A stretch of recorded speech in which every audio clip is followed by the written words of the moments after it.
capricious to me. A stone toss by the disciples. I tried with difficulty to picture a dozen men dressed in dust-colored robes and sandals playing a child's game. One of the 12 had to carry on, my mother explained, after Judas had perpetrated his evil. The seat couldn't be left empty. Hence, Matthias. The Lord's servants had pitched their stones, and his had travelled the farthest. So much for names. To the first-year students at the university where I work, I am merely Mr. Lane, the grey-moustached warden of the obscure mason room.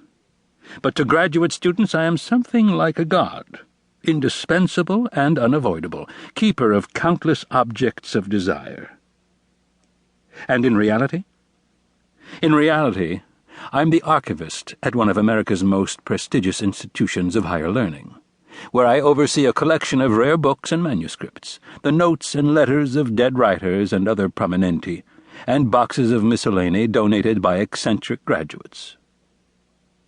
This archive, housed in a quiet wing of the main library, is among the finest anywhere, and I am its guardian.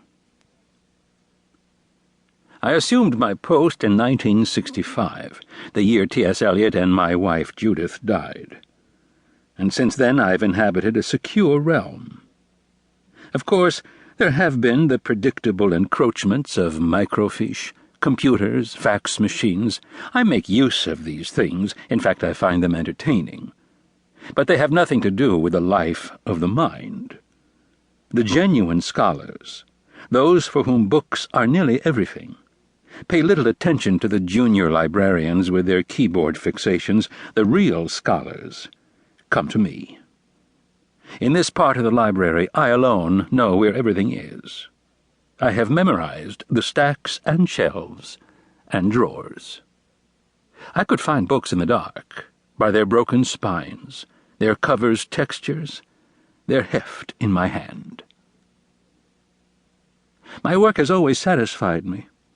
When scholars ask me about an unusual book that I haven't seen before, I experience an almost physical pleasure.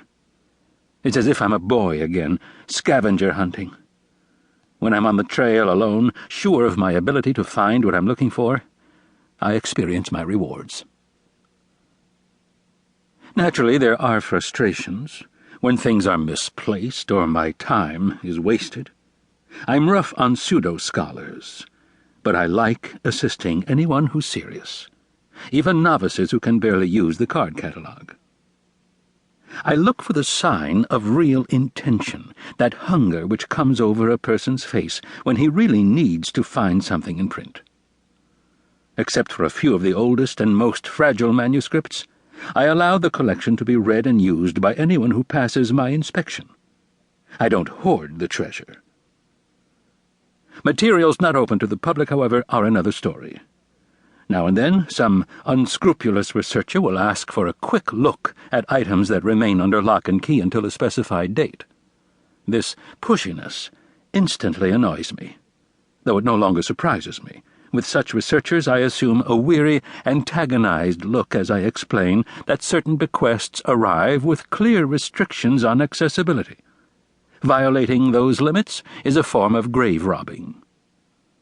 Yes, the images that come to me are those of exhumation, the unearthing of something meant to lie fallow, something that will appear waxy and lifeless if brought to light too soon. Of course, I don't put it in just those terms, but the message gets across to anyone who thinks I'll pick up the shovel and dig for him.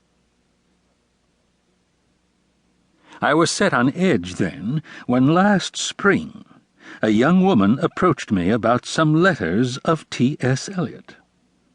"I want," said this woman, in a tone neither loud nor soft, but direct, "to read the Emily Hale letters."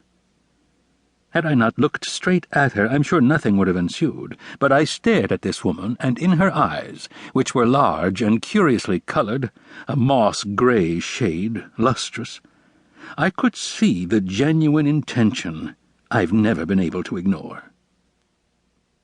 There was something else. Her eyes summoned for me that strangely evocative line